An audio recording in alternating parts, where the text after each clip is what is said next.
Hi viewers, welcome to Bhaskar area. AP mega డిఎస్సికి సంబంధించిన merit లిస్టులు విడుదలయ్యాయి. ఇక ఎవరైతే మెరిట్ లిస్ట్ లో ముందంజలో ఉన్నటువంటి అభ్యర్థులు ఉన్నారో వారంతా కూడా సర్టిఫికెట్ వెరిఫికేషన్ కు సిద్ధమవుతూ ఉన్నారు. సర్టిఫికెట్ వెరిఫికేషన్ రేపటి నుంచి ప్రారంభం కాబోతోంది. మరి ఈ రోజు అభ్యర్థుల యొక్క వ్యక్తిగత క్యాండిడేట్ లాగిన్ లో మరి కాల్ లెటర్స్ అనేవి రాబోతున్నాయి. అలాగే సెలెక్షన్ లిస్ట్ కూడా రాబోతోంది. మరి మెగా డిఎస్సికి సంబంధించి చాలా మంది అభ్యర్థులు ఎవరైతే మరి ఉద్యోగం పక్కగా వస్తుంది అని అనుకుంటున్నారో అటువంటి వారి ఆనందానికి అవధులు లేకుండా ఉన్నాయి. చాలా కాలంగా మరి టీచర్ ఉద్యోగాన్ని సాధించాలి అనే దృఢ సంకల్పంతో వారంతా మరి రాత్రి పగలు అనక కష్టపడి మరి ఉద్యోగం సాధించడం జరిగింది. అటువంటి వారందరికీ సంబంధించినటువంటి సమాచారాన్ని మనం ఈ రోజుటి దినపత్రికల్లో చూస్తూ ఉన్నాం. విజయోస్తు, డిఎస్సి ర్యాంకర్లలో ఆనందోత్సాహాలు, నిరుద్యోగుల కళ నెరవేర్చిన ప్రభుత్వం, ఏళ్ల తరబడి నిరీక్షణకు ప్రతిఫలం, ఉపాధ్యాయులుగా మారనున్న వారి సంతోషం, మచిలీపట్నంలో సర్టిఫికెట్ల పరిశీలన ఏర్పాట్లు, కృష్ణా కలెక్టర్ చైర్మన్ గా కమిటీ ఏర్పాటు. భవిష్యత్తు గురించి అందరూ కలలు కంటారు, కానీ కొందరే వాటిని సాకారం చేసుకుంటారు. లక్ష్యం ఎంత కఠినంగా ఉన్నా, గమ్యం ఎంత సుదూరంగా ఉన్నా, అనుకున్న సమయానికి అనుకున్న చోటుకు చేరిన వారే నిజమైన విజేతలవుతారు. 5 ఏళ్ల వైసీపీ పాలనలో ఆశగా ఎదురు చూసి విలువైన సమయాన్ని కోల్పోయిన డిఎస్సి అభ్యర్థులు కూటమి ప్రభుత్వం ఏర్పడ్డాక విడుదలైన నోటిఫికేషన్ తో ఆనందంలో మునిగిపోయారు. తాజాగా విడుదలైన ఫలితాల్లో ఉద్యోగాలు సాధించి విజయ తీరాలకు చేరుకున్నారు. కూటమి ప్రభుత్వం ఎన్నికల సమయంలో ఇచ్చిన హామీ ప్రకారం మెగా డిఎస్సి ప్రకటించడంతో ర్యాంకులు సాధించి ఉద్యోగానికి అర్హత పొందిన అభ్యర్థులు సంతోషం వ్యక్తం చేస్తున్నారు. డిఎస్సి 2025లో భాగంగా ఉమ్మడి కృష్ణా జిల్లాలో 1208 పోస్టులను భర్తీ చేసేందుకు ప్రభుత్వం అనుమతించింది. ఈ పోస్టుల కోసం 67,470 మంది పరీక్ష రాశారు. మరి ఈ జిల్లాలో ఈ నెల 12న మార్కులు విడుదల చేయగా శుక్రవారం రాత్రి ర్యాంకులు విడుదలయ్యాయి.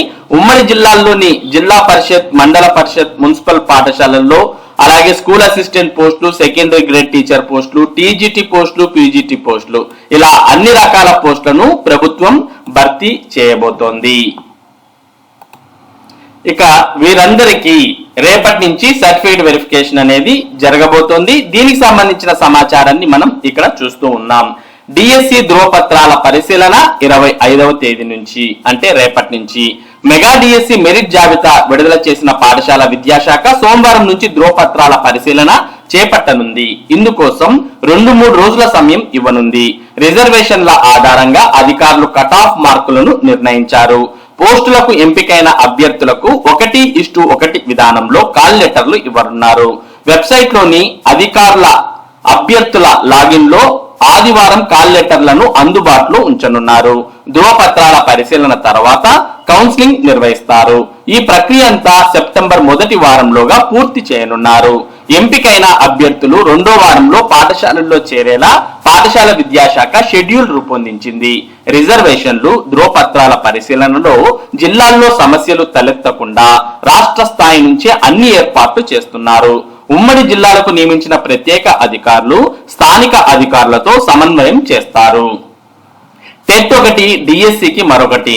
కొంతమంది అభ్యర్థులు టెట్ ఒక సబ్జెక్ట్ లో రాసి డిఎస్సిలో మరో సబ్జెక్ట్ రాశారు. ఇలాంటి వారి ఫలితాలను నిలిపివేశారు. ఒక అభ్యర్థి తెలుగు భాష టెట్ రాసి ఉర్దూ పరీక్ష రాసినట్లు అధికారుల తనిఖీలో తేలింది. కొంతమంది సాధారణ సబ్జెక్టులకు సంబంధించిన టెట్ రాసి ప్రత్యేక విద్యా పోస్టులకు డిఎస్సి రాశారు. వాస్తవంగా వీరు టెట్ 2వ పేపర్ రాయాల్సి ఉంటుంది.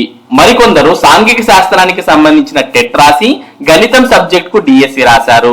కొందరు అభ్యర్థులు అర్హతా పరీక్షలు ఉత్తీర్ణులు కాకుండానే డిఎస్సికి హాజరయ్యారు. దరఖాస్తు సమయం నాటికే కోర్సులు పూర్తి చేయాలనే నిబంధన ఉన్నందున ఇలాంటి వారి ఫలితాలను నిలిపివేశారు. ఇక ఎస్జిటిలో ఉత్తరాంధ్ర అభ్యర్థులే టాప్. ఎస్జిటి జిల్లా స్థాయి పోస్టులకు నిర్వహించిన డిఎస్సిలో ఉత్తరాంధ్రకు చెందిన 2 అభ్యర్థులు రాష్ట్ర స్థాయి టాపర్లుగా నిలిచారు. ఇవి జిల్లా స్థాయి పోస్టులు కావడంతో జిల్లాల్లోని పోస్టులు రిజర్వేషన్ల ఆధారంగా భర్తీ ఉంటుంది. శ్రీకాకుళం జిల్లాకు చెందిన అన్నెప్పు శేషాద్రి నాయుడు 96.401 స్కోరుతో రాష్ట్రంలోనే టాపర్ గా నిలిచారు.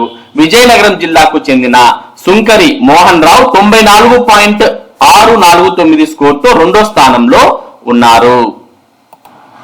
ఇక ముందు ఇచ్చిన ఐచ్ఛికాలు అనగా ఆప్షన్స్ ప్రకారమే మరి డిఎస్సిలో పోస్టింగ్స్ అనేవి కేటాయించబోతున్నారు. డిఎస్సిలో కొంతమంది అభ్యర్థులు 1, 2, 3 పోస్టులకు సంబంధించి టాపర్లుగా నిలిచారు. వీరికి 3 ఉద్యోగాలు వస్తాయి. అయితే దరఖాస్తు సమయంలో పోస్టులకు ఇచ్చిన ఐచ్ఛికాల ప్రకారమే వారు పోస్టు పొందాల్సి ఉంటుంది. 3 పోస్టులకు అర్హత సాధించిన దరఖాస్తు సమయంలో మొదటి ప్రాధాన్యం ఇచ్చిన పోస్టుకు ప్రాధాన్యం ఇస్తారు. ఆ తర్వాత కింద ఉన్న అభ్యర్థిని ధ్రువపత్రాల పరిశీలనకు పిలుస్తారు. మరి ఇక్కడ మనం ముఖ్యమైన విషయాన్ని మనం ఈడ ఉన్నటువంటి సమాచారంలో గమనిస్తూ ఉన్నాం. మరి దరఖాస్తు సమయంలో ఏదైతే మీరు పోస్ట్ ప్రిఫరెన్స్ ఇచ్చి ఉంటారో ఆ ప్రిఫరెన్స్ ప్రకారమే మరి ప్రస్తుతం అభ్యర్థులను ఎంపిక చేయడం జరుగుతుంది అంటూ ఇందులో పేర్కొన్నారు.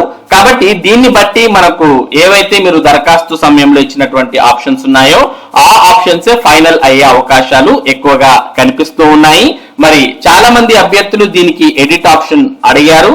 మరి ప్రభుత్వం అయితే దీని మీద స్పందించినట్టు కనిపించడం లేదు. మరి ఆప్షన్స్ చాలా మంది మరి దరఖాస్తు సమయంలో ఎస్జిటికి ముందు ప్రిఫరెన్స్ ఇచ్చి ఎక్కువ స్థాయిలో ఉన్నటువంటి టీజీటీ, పీజీటీ ఇటువంటి పోస్టులకు తర్వాత ప్రిఫరెన్స్ ఇవ్వడం జరిగింది. మరి అటువంటి వారు ప్రస్తుతం మరి ఈ నిర్ణయంతో నష్టపోయే అవకాశాలు ఉన్నాయి. కాబట్టి వెబ్ ఆప్షన్స్ మరి దరఖాస్తు సమయంలో ఏవైతే ఆప్షన్స్ ఇచ్చారో వాటిని మరోసారి మార్చుకోవడానికి అవకాశం ఇస్తే బాగుంటుంది అని కొద్దిమంది అభ్యర్థులు ఎవరైతే మరి అప్లికేషన్ లో ఆప్షన్స్ అనేవి తప్పుగా ఇచ్చారో అటువంటి వారు కోరుతూ ఉన్నారు. ఇక సర్టిఫికేట్ వెరిఫికేషన్ కు కూడా ఒక్క పోస్టుకు ఒక్కరికే పిలుపు అంటూ కూడా మనం సమాచారం చూస్తూ ఉన్నాం. డిఎస్సిలో మెరిట్ అభ్యర్థులకు సర్టిఫికెట్ల పరిశీలన కోసం ఆదివారం కాల్ లెటర్లు అందనున్నాయి.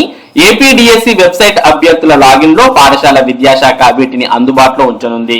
ఒక్క పోస్టుకు ఒక్కరి చొప్పున మాత్రమే మొత్తం 16,347 పోస్టులకు గాను అంతమందినే సర్టిఫికెట్ల పరిశీలనకు పిలుస్తారు. సోమవారం నుంచి సర్టిఫికెట్ల పరిశీలన జిల్లాల్లో ప్రారంభమవుతుంది. ప్రతి 50 మంది అభ్యర్థులకు ఒక బృందాన్ని కేటాయించారు. 2-3 రోజుల్లో ఈ ప్రక్రియ పూర్తవుతుందని భావిస్తున్నారు. సర్టిఫికెట్ల పరిశీలనకు ఎవరైనా హాజరు కాకపోయినా, సరైన సర్టిఫికెట్లు సమర్పించకపోయినా ఆ స్థానాలను ఖాళీగా చూపించి వాటి భర్తీ కోసం మెరిట్ జాబితాలో తర్వాత నిలిచిన అభ్యర్థులకు అవకాశం కల్పిస్తారు.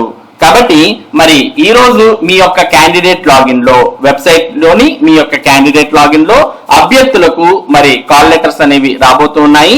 కాల్ లెటర్ ఏ అభ్యర్థి అయితే అందుకోవడం జరుగుతుందో ఆ అభ్యర్థులంతా కూడా సర్టిఫికేట్ వెరిఫికేషన్ కు హాజరవ్వాల్సిన అవసరం ఉంటుంది. ఒకవేళ కాల్ లెటర్ రాకపోతే అటువంటి అభ్యర్థులు మరి హాజరవ్వాల్సిన అవసరం లేదు. కాబట్టి ఎవరైతే ఉద్యోగం వస్తుంది అని ఆశిస్తున్నటువంటి అభ్యర్థులు ఉన్నారో వారంతా కూడా మీ యొక్క క్యాండిడేట్ లాగిన్ ను చెక్ చేసుకుంటూ ఉండాలి. అలాగే మరి ఏవైతే సర్టిఫికేట్ వెరిఫికేషన్ కు ఒరిజినల్ సర్టిఫికేట్స్ అవసరం అని చెప్పారో ఆ సర్టిఫికేట్స్ అన్నిటిని సిద్ధంగా ఉంచుకొని 3 సెట్ల జిరాక్స్ కాపీస్ మీద గెజిటెడ్ అధికారితో సంతకం, సీలు, డేటు వేయించి మరి అలాగే 5 పాస్పోర్ట్ సైజ్ ఫోటోస్ ను కూడా సిద్ధంగా ఉంచుకొని ఉండాలి. మరి ఎప్పుడైనా కానీ అంటే రేపు సర్టిఫికేట్ వెరిఫికేషన్ ఉండబోతోంది కాబట్టి మరి రేపు అవన్నీ కూడా మీరు సబ్మిట్ చేయాల్సిన అవసరం ఉంటుంది.